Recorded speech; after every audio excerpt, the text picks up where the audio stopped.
Olá, seja bem-vindo a mais um dos nossos vídeos, daquele tipo que pode sumir do ar a qualquer momento. Então já recomendo que você assiste, guarde para você, se tiver canal pode repostar, não precisa nem dar crédito, simplesmente passa a informação adiante. Eu recebi esse vídeo do nosso irmão Alan, desde já com um agradecimento a ele, do canal SOS Oficina. Já disse a você, né, que quer entender um pouco de manutenção e dar uma força a um amigo nosso, parceirão aqui, se inscreve lá no canal dele, SOS Oficina, tá certo?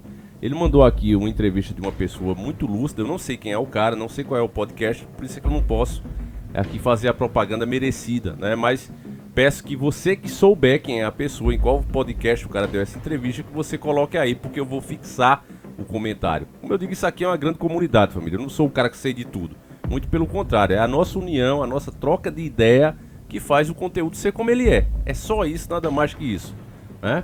Todos estamos aqui aprendendo todos os dias. A gente vai ver aqui uma pessoa falando coisas que concordo 100%, né? E venho passando isso durante os vídeos, nesses 9 anos de história.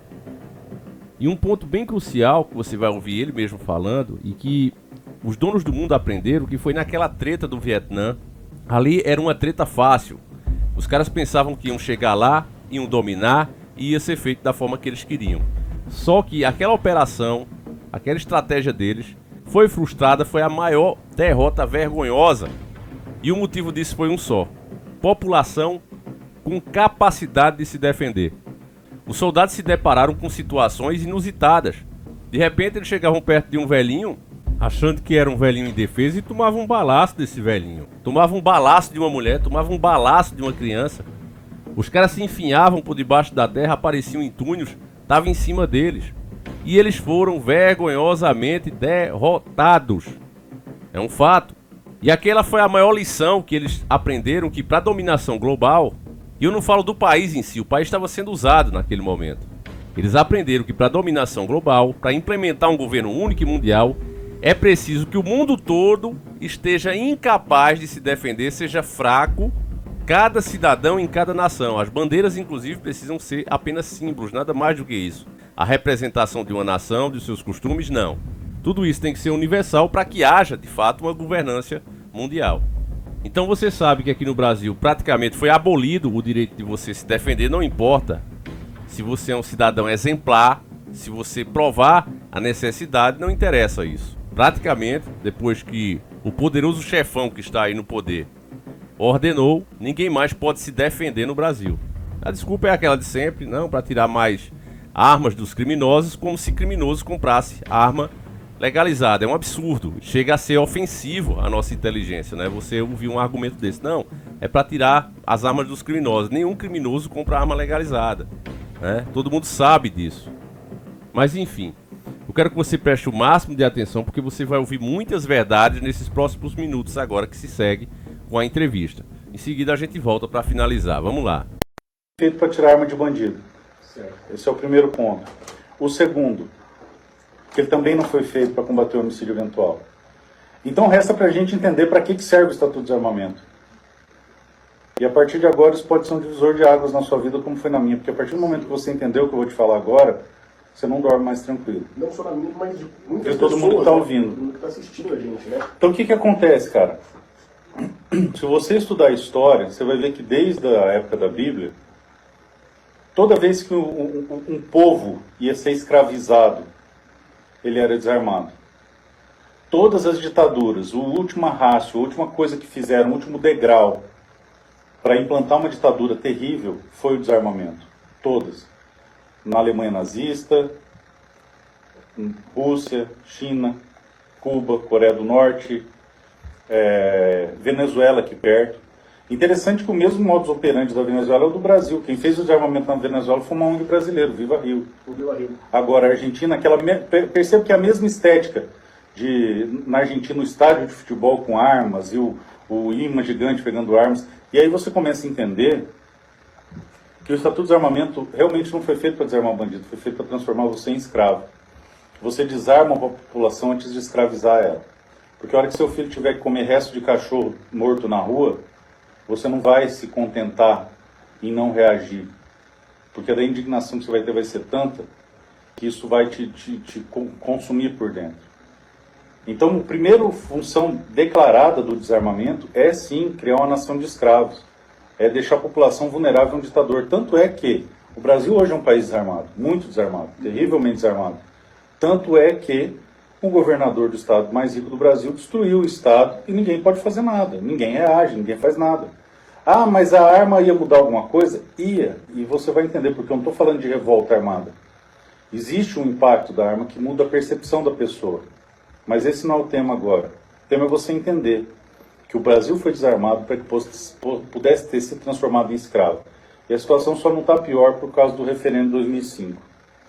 E só esse ponto já deveria ser o suficiente para você não ficar mais tranquilo. Mas a situação é ainda mais grave, é ainda pior. Porque quando algo é feito para destruir uma nação, ele tem que ser muito bem elaborado. Sim. Então não é simplesmente para nos preparar para um ataque do inimigo interno. Se você olhar todas as campanhas de desarmamento que o Brasil passou, desde a criação do SINARM em 97 até a criação do Estatuto de Desarmamento em 2003, até a campanha do referendo em 2005 e hoje com essas ONGs desarmamentistas, o que tem em comum? Capital internacional. Desde a década de 60 existe um movimento na ONU orquestrado para desarmar as nações, não é só o Brasil não. Tanto que na frente do prédio da ONU, o que tem lá? Um revólver com uma mão na ponta. Porque eles são pró-desarmamento. Agora a questão é entender, por que eles são desarmamentistas? Qual é a intenção de desarmar? É a paz mundial? Eu aprendi muito cedo que quem quer a paz mundial é só a Miss Universo. Sim. Que o que você quer? Eu quero uma casa para minha mãe, as crianças felizes e a paz mundial. Então o que a ONU quer? A ONU quer ter a tranquilidade de poder fazer as interferências políticas que ela faz através das missões de paz. E eu posso te dizer com muitas aspas quando você fala de missões de paz, porque tem um monte de ditadura acontecendo, de movimento despótico acontecendo, e a ONU simplesmente não está nem aí, só que eles querem fazer as suas intervenções políticas. E aí o que acontece? Se eu te desse agora um capacete azul, Certo. e você fosse comandar uma missão de paz, você não ia levar nem flores nem livros. Não. Você ia levar um 556 e alguns blindados. Alguma coisa para se proteger, né? Você ia preferir pacificar São Paulo ou Texas? Bom, essa é uma questão que eu falo para você. Aí você pega muita gente de calça curta nessa questão. Você né? entendeu? Entendi. Meu amigo, no Texas, atrás de cada moita, cada árvore, cada barranco, tem um redneck, um caipira, que atira de R-15 desde os seus 5 anos de idade, com a arma que ele ganhou para matar esquilo. Já cresceu com aquilo. Os clubes de caça americanos têm um contingente maior do que qualquer exército do mundo. Eu pergunto, quem que vai entrar lá? Por que a Alemanha não entrou na Suíça? Por que o Vietnã, a guerra não acabou nunca? Porque os caras saíram do buraco, cara. Cada um é um soldado. Nos Estados Unidos, cada um é um soldado. Aqui no Brasil, não. E um país continental como o Brasil não tem como defender seu território só com a força oficial. Porque é muito grande. E aí, você desarma essa população. E sabe qual que é o resultado prático disso? O resultado prático disso é o Macron falando que nossa casa pega fogo, se referindo à nossa casa e não a dele. Sim. Enquanto ele destrói a Amazônia lá na Guiana, desmatando e garimpando, ele está de olho na nossa aqui. Com certeza. O Biden fala que alguma coisa tem que ser feita em relação à Amazônia. O que tem que ser feito? Eles querem tomar isso aqui da gente. E não é para proteger as girafas que tem na Amazônia, não. Nem os elefantes e os ursos polares que lá habitam. Eles querem os minérios, lá tem muito ouro, terras raras, riqueza Tem biológica. interesse por trás disso, né? Muito simples. E aí o negócio é o seguinte, você começa a entender que realmente o Estatuto de Desarmamento não foi feito para desarmar o bandido, foi feito para deixar você vulnerável ao inimigo interno e inimigo externo. E isso é muito grave. Sim. É exatamente isso, meus irmãos. O cara disse tudo. Em 5 minutos esse cara falou tudo. Resumiu muito bem. Eu, desde pequeno, vocês sabem que eu moro aqui no Nordeste, né? E quando eu me lembro do meu tempo de infância, bem pequeno mesmo, eu lembro como as coisas eram diferentes. As pessoas tinham o direito de andarem com sua defesa, a proteção da sua família na cintura. E eu me lembro, inclusive, da forma respeitosa que os policiais, quando precisavam falar com o cidadão, como eles chegavam. Bom dia, senhores. Olha, a gente precisa aqui que vocês colaborem com o nosso trabalho. E a população toda de bem colaborava e, se pudesse, até ajudava os policiais. Era sempre assim que rolava as coisas. Era altamente respeitoso, diferente de agora. Agora o cidadão não tem direito à defesa. Ele é esculachado muitas vezes, porque sempre tem um mau profissional em todas as áreas, não é só policial, tem em todas as áreas. Então o cara chega, esculacha com o cidadão. Teve um elemento aqui da cidade mesmo, que ele já chegou chutando o rapaz, toma um soco na boca e depois ele e o outro policial lixam o rapaz. Nem vou colocar aqui porque o YouTube vai censurar porque é muito violento. Eu digo pra vocês, esse mau profissional não teria feito isso se soubesse que todos os outros homens que estavam ali têm o direito à defesa. Então não é a questão de usar, Davi. Então você está dizendo que é para usar. Não estou dizendo isso. Eu estou dizendo com todas as palavras, porque aqui eu não escondo o que eu penso, que se o cara sabe que você tem o direito à sua defesa e ela tá aí na sua cinturinha, legalizada, bonitinha, ele vai tratar você com mais respeito. Isso eu garanto a você. Essa história de chegar 2 indivíduos, 3 indivíduos e fazer de palhaço 10, 20 homens acaba na hora. Você não tenha dúvida disso. Seja má profissional, seja bandido, seja quem for. Cada cidadão de bem que ganha o direito à defesa, ele é mais um agente de segurança. Segurança contra tudo, literalmente. Então é por isso que eles não querem. A farsa do Estatuto de Desarmamento é comprovada com cada crime que acontece no país. O Brasil, ele tem números de país, anote bem esse dado, ele tem números de país que vivem em treta. Nós temos uma verdadeira treta civil, a palavra é outra. Começa com G, termina com Rá. Você sabe o que é. Eu tenho que falar com códigos, como um idiota. Você sabe que as regras hoje é assim. Mas o fato é que nós temos números de país que vivem em treta. Às vezes superamos isso.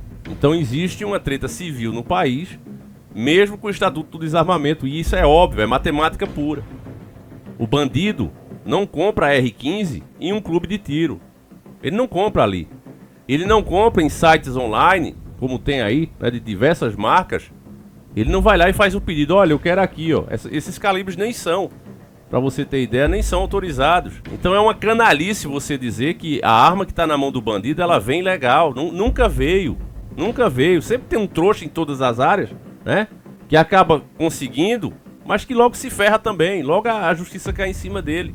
Agora a questão é que essas autoridades que estão aí, esses chefões que estão aí hoje, não estão pensando nem um pouquinho no bem da população, muito pelo contrário. É uma etapa global e que eles são serviçais e adeptos da mesma ideia de um controle global em todas as nações. E para isso é óbvio que você precisa dessas nações enfraquecidas, amedrontadas, para que assim seja mais fácil. Esse é o ponto. Então, meus irmãos, não sei se você concorda comigo, se não concordar também, a sua opinião aqui será sempre respeitada, você sabe disso, né? Então peço a você que comente, peço a você que compartilhe, passe para mais pessoas, principalmente se você concorda, tá certo, meus irmãos? É isso. Que Deus proteja cada um de vocês. Eu tenho esperança não em políticos, mas eu tenho esperança que um dia a população pode entender, né? Principalmente quando for sendo cada vez mais pressionada contra a parede, comece a entender como as coisas realmente funcionam, como é a verdadeira ordem desse mundo. Lembrando que a gente serve a um Deus muito maior do que qualquer sistema que possa existir. E aquele que é eterno, não essas coisas passageiras aqui do mundo. Por maior que seja, são temporárias. É isso, meus irmãos. Fiquem com Deus, um abraço e a gente segue juntos. Fui!